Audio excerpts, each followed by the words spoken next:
Nation, coffee and convo, baby. Let's get it.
Yo, good morning, Raider Nation. Shout out to everybody already rocking with me in the building. Hit them likes, wipe them feet. You already know what time it is, man. Also, hit that subscribe button. We're trying to get to 20K before the season is up. Shout out to everybody also watching on Twitter. If you want to get your comments in, jump over to YouTube, hit that subscribe button, and I'll definitely try my hardest to get everyone's take in on the screen. You already know what time it is. Quick video, you guys. I'm actually getting ready to go to a doctor's appointment, but I wanted to talk to you guys about this. I know I'll be out the house for a while. It looks as though, according to Jeremy Fowler of ESPN, he reported Tuesday, the Raiders have been in talks with rival teams about both players, with Abram's name circulating a lot. The Raiders are trying to start new with players who fit their personality. An NFC executive told Fowler they've been pretty aggressive in that. So it looks as though, you guys, we're trying to move on from two players that we just, turned down their fifth-year options. Jonathan Abram, which I thought he's looked pretty good this year, you know what I mean, in spurts. Klee has looked also fairly well on the defensive line, but they both have not lived up to their first-round tags. Let's just be real, you guys. Like, I'm okay with moving on from Jonathan Abram. I'm okay with moving on from Cleveland Ferrell if it means we get some future draft capital or something that can help us, this season moving forward to potentially go on a run. Shout out to my brother Ray the Tape, man, my guy. I was just wearing your redemption hat yesterday, my brother. Shout out to Ray the Tape. If you guys have not subscribed to him yet, man, or went and grabbed a redemption brand hat, shirt, go support the man. Go support my Sacramento brother, man. Shout out to Ray. Shout out to Prezi. Yes. Nephew. I think Zeke should sign William Jackson III and Matt Leonidas. Well, there's already rumors circulating 207, and you may get what you're asking for. There are rumors right now circulating. Shout out to Raider.scout. A couple other guys have stated that we have made some calls to the Commanders, seeing what they would want in order to bring over William Jackson III. For those who don't know, half of his contract is pretty much already paid for. He has this season and the next season still on his contract. The Commanders made a front-loaded situation with this contract. So all in all, this would be a really good pickup for us because of Rock Ya-Sin being on a one-year deal, Anthony Averett being on a one-year deal, and Nate Hobbs pretty much being the only guy left on a rookie deal. You know what I'm saying? I mean, I know we still got a Meek, but, I would be all for going out to get William Jackson III. It just depends on the price tag. You know what I mean? But rumors are that we've already reached out to them. You know what I mean? The Commanders are probably going to let it go. It looks as though Carson Wentz is injured, may miss some time. So I think they're going to blow it up. That's another team to look at, like Carolina, that we could potentially shoot some draft capital over and grab some talented guys moving forward. Because I'm telling y'all now, as crazy as it is, we're 1-4. But if you watched that game last night with the Chargers and Broncos, our division is up in the air. Like our division is not as talented as we thought it would be at all. It looks as though paperback champions in the AFC West. You know what I mean? The Raiders, the Broncos, you know what I mean? The Chargers, the Chiefs still look really, really good. They look like a team, a force to be reckoned with for sure. But it's crazy, man. It looks as though our division is still wide open right now. And if we can go out and get some guys like a William Jackson III, to help carry the burden, while Nate Hobbs is out, and potentially take Rock Ya-Sin spot, whoever, I don't know. But we definitely need to make some calls. And I like that we're out here fielding offers right now for Jonathan Abram and Klee. Because at the end of the day, they're going to walk off for free anyways, you guys, after the season. If anything, maybe get a comp pick. And I don't know what you really get for Klee and Jonathan Abram because they both did not live up to the hype at all.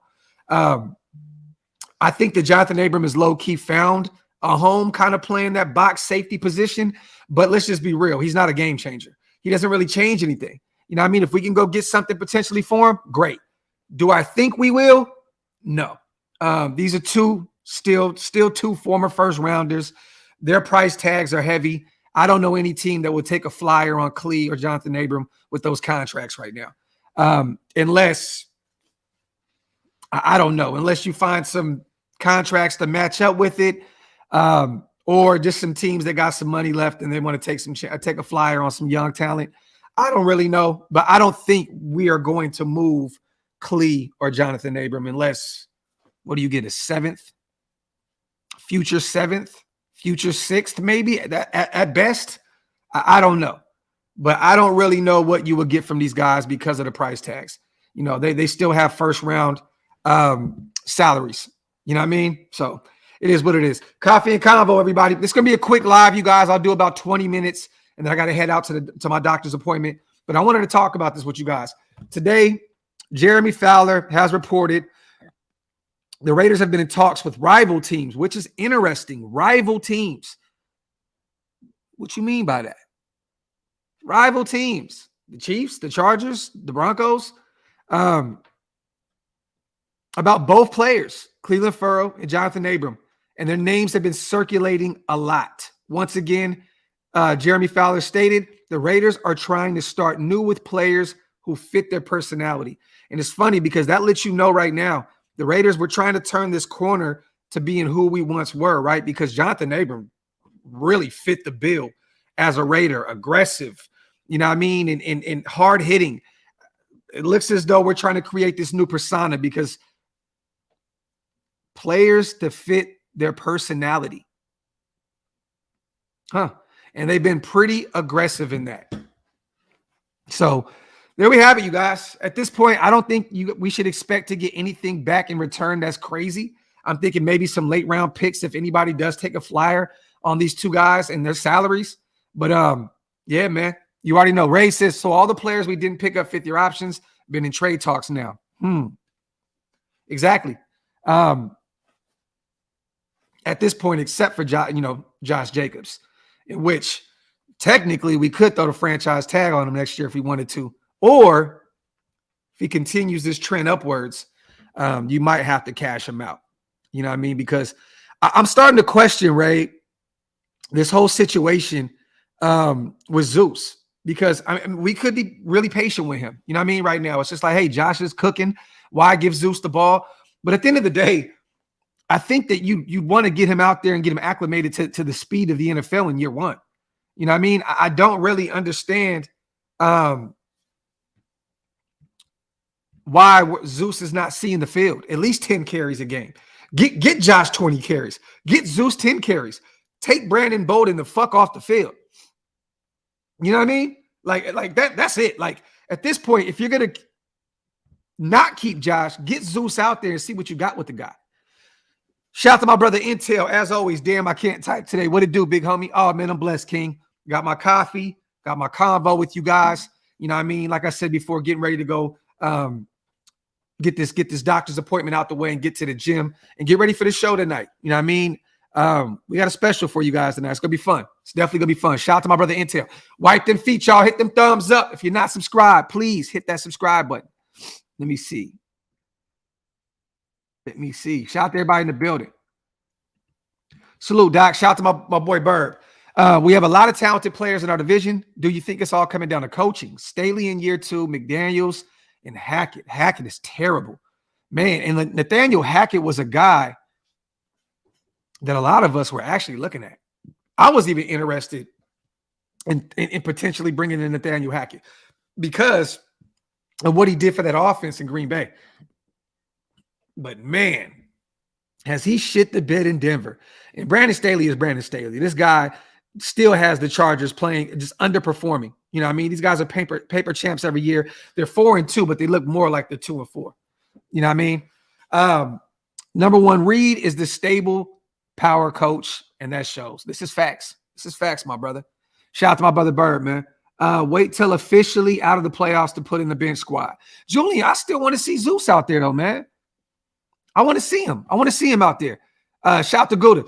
Zeus doesn't fall forward in this league like Josh. Vision and patience is important. Josh can actually play a while because he's not speed dependent. Well, let me say this then, Gouda, because a lot of us were saying, hey, once we didn't pick up that fifth-year option on Josh Jacobs, and right now that looks like an insanely stupid fumble on our part because he had been really, really cheap moving forward. But then what do you do with Josh? You know what I mean? Because at this point, he's pretty much our whole offense outside of Devontae Adams. You know what I mean? I get it. But I think we set ourselves up with this one, you guys. I think the Zeke has done a really great job all across the board with going out and getting great talent like Devontae Adams, taking a chance on Chandler Jones, you know, going out and getting Deron Harmon. You know what I mean? I know he's up there in age, but, you know, he still looks pretty good out there. You know what I mean? He's one of the only defenders that we have that has an INT this season outside of Amik.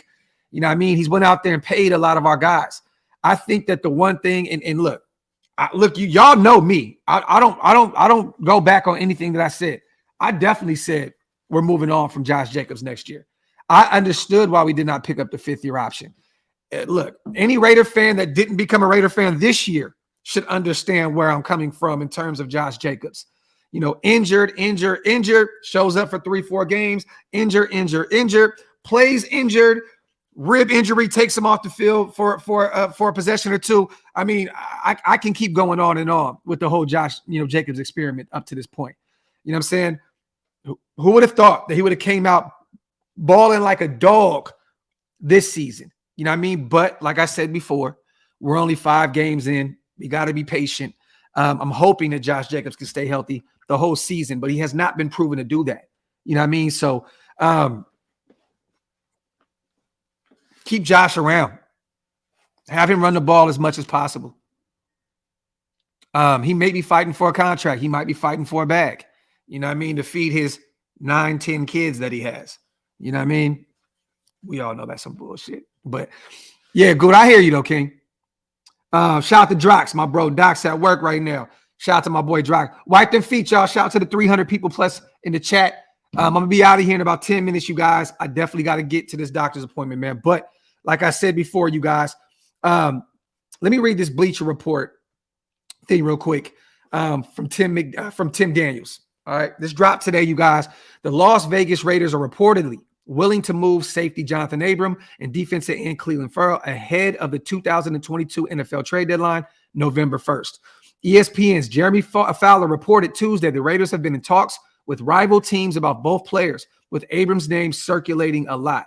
The Raiders are trying new with players to fit their personality. An NFC executive told Fowler they've been pretty aggressive in that. Abram and Ferrell are both 2 players remaining from the previous leadership tandem of general manager Mike Mayock and head coach John Gruden, with the Raiders off to a sluggish 1-4 start, continuing to reshape the roster with the new vision is a focus for current GM Dave Ziegler. It's no secret that Ziegler is working to rid the roster of players from the previous regime, per Fowler.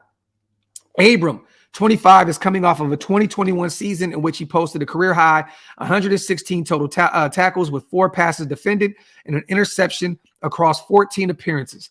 He's tallied 32 tackles in 5 games so far in 2022 with a lackluster 47.6 PFF grade. Ferrell, also 25, has seen his role diminish over the past 2 seasons. He's only played 24% of the team's defensive snaps last year and has ticked up to only slightly 34% in 5 appearances this season. He's played over 60% his first 2 years with the team. It's unlikely Either player will return a significant trade haul. Abram could bring in a mid-round draft pick, while Farrell probably falls more toward a late-round selection. Las Vegas has a more favorable schedule following its Week 6 bye, starting with the home game against the Texans, 1-3-1 on Sunday, so it's too soon to write off the team's playoff chances. That said, Ziegler's effort to rebuild the roster without many leftover pieces from the prior front office is apparent, and now could be a good chance to get some value for the defenders, especially Abram, given his strong performance last year. Trades or not, the Raiders need to start getting better production from their defense, which ranks 22nd in yards allowed, 359.2 per game, and 28th in points allowed, 26 per game this season. So there you have it, you guys. There you have it. Shout out to everybody in the building, man. Wipe them feet, hit them thumbs up. If you're not subscribed yet, please hit that subscribe button. I'm tired of rebuilding. We need to win games with what we have. We have enough. Put it together and let's go. Jeff, I don't think that this is a rebuilding situation. I just think that, these guys are two players that didn't live up to the hype, that didn't live up to their potential, former first-round picks from a previous regime. I don't think this is rebuilding. I think that, if you move on from these guys, they're not doing anything on the field spectacular. You know what I mean, Jeff? If you can get anything for them moving forward that fits the new, ideology of what we're trying to do in Las Vegas, I'm all for it. Shout out to Big Shane. In my opinion, if we trade them now, we're throwing in the towel for the season. I don't understand that. I kind of don't, I love y'all, appreciate you guys, but I don't know where y'all are coming. Like, this is Jonathan Abram and Cleveland Furrow we're speaking about. I don't know. I don't think throwing in the towel has ever been in the same box as Jonathan Abram in Cleveland Furrow, or moving on from Cleveland Furrow and Jonathan Abram at all. These guys are not that impactful, y'all. They're not. I like Clee. I like Abram. Don't love Abram. Don't love Clee. I don't think we're throwing in anything. I think, if anything, we're moving on from something and trying to get something before they walk off for free. That's how I feel. All depends on what players we get in return. We the people. I don't even know if we get any players. If anything, maybe you can reach out, maybe try and get some disgruntled players from other teams. I don't know. This is draft capital written all over it, you guys. I don't see a player for play. This is rare anyway. You see player for player trades. I think it's draft capital. That's what I think. They said maybe you can get a mid-round pick for Jonathan Abram. Imagine if you got a 4th-round pick for Jonathan Abram. I would take that all day, every day. A 6th or 7th for Clee, all day, every day. Rube says Abram is a great physical player. I would say, Rube, he's a good physical player. He's not great. Because, Rube, if he was great, we wouldn't be talking about trading him. Try to at least 3rd to 5th round pick, we the people. This is facts. Facts. And that's the problem, Rube. That's why you can't call him great. Because at the end of the day, brother, you have to be able to cover in today's game. This is a pass-heavy league, you guys. You got the you got the Josh Allens of the world, the Patrick Mahomes of the world. You know what I mean? You have the Lamar Jacksons of the world, all these guys. You know what I mean? Like, I know Lamar runs the ball a lot too, but look, he's very underrated with how he passes the ball. All I'm saying is this is a pass-heavy league.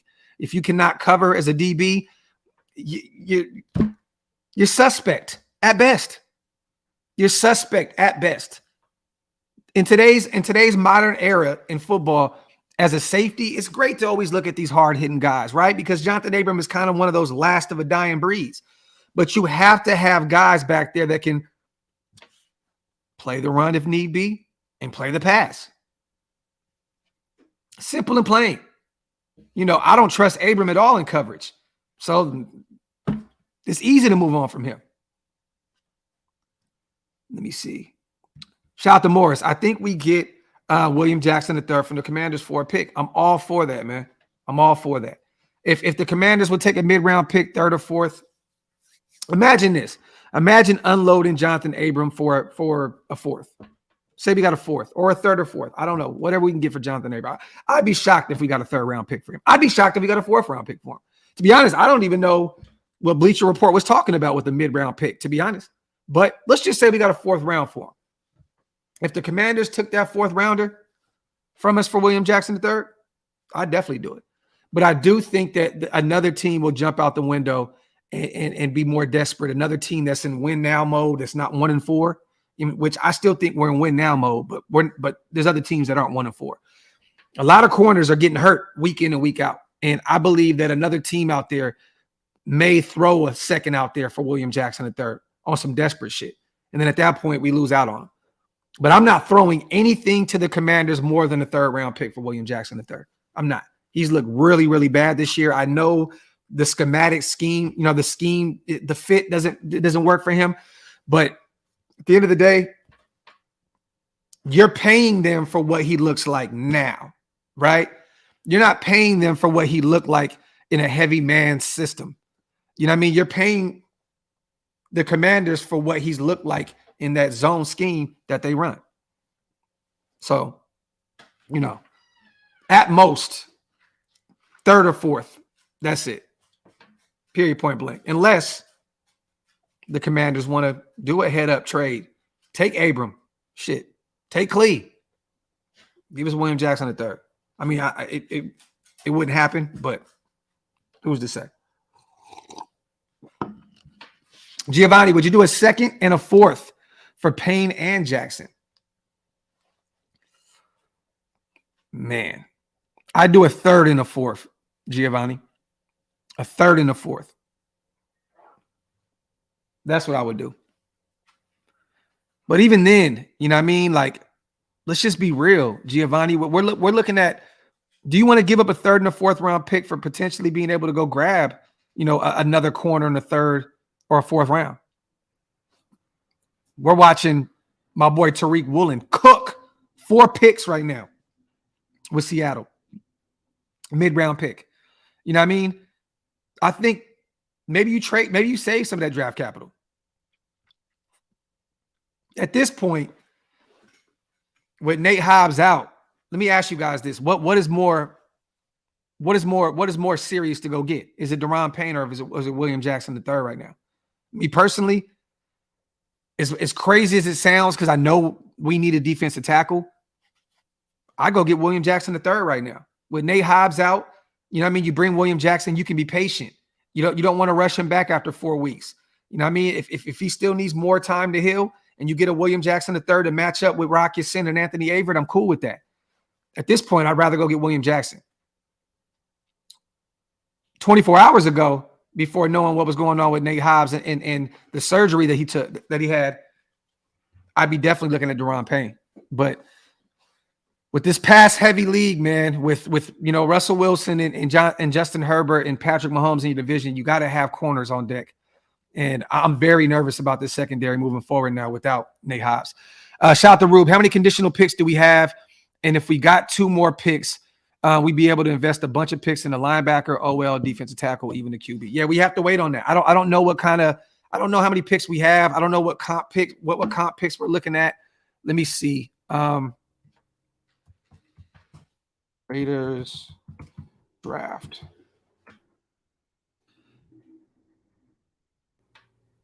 Let me see. So right now, in 2023, we have a 1st rounder, 2nd, 3rd, 4th. We have a 5th. Wait, let me see. We still have a 5th rounder. We have a conditional 6th, you guys, with the Cardinals. And I believe that's if Trayvon Mullen is active in 10 games, I believe. So if not, I believe that transfers into a 7th round pick, a 7th rounder. So either way, we'll have a 6th or we'll have another 7th. And right now, I believe we have a 7th. A 7th. We have a 7th, a 6th, a 5th. We have all our draft capital right now. And more potential draft comp picks. If Josh Jacobs moves on after having a big year, if Cleveland Ferrell, former 1st rounder, Jonathan Abram, I don't know. We may get some comp picks.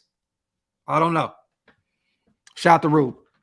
But yeah, y'all, I got to get to this doctor's appointment, man. I got about 20 minutes to get there. Just wanted to come on, you guys, and say that we are actively, according to Jeremy, Fowler of ESPN. We are actively shopping Jonathan Abram and Cleveland Ferrell before the November 1st trade deadline. We're going to talk about this more in depth tonight. Me and Wasted will be live. Hammer will be live with us as well. I don't know if Andy will be here, but hopefully we have a Mount Rushmore situation. We're going to talk about it tonight. 9 p.m. Central, 7 p.m. Pacific, 10 p.m. Eastern time. Love y'all, nation. Got to get out of here. One.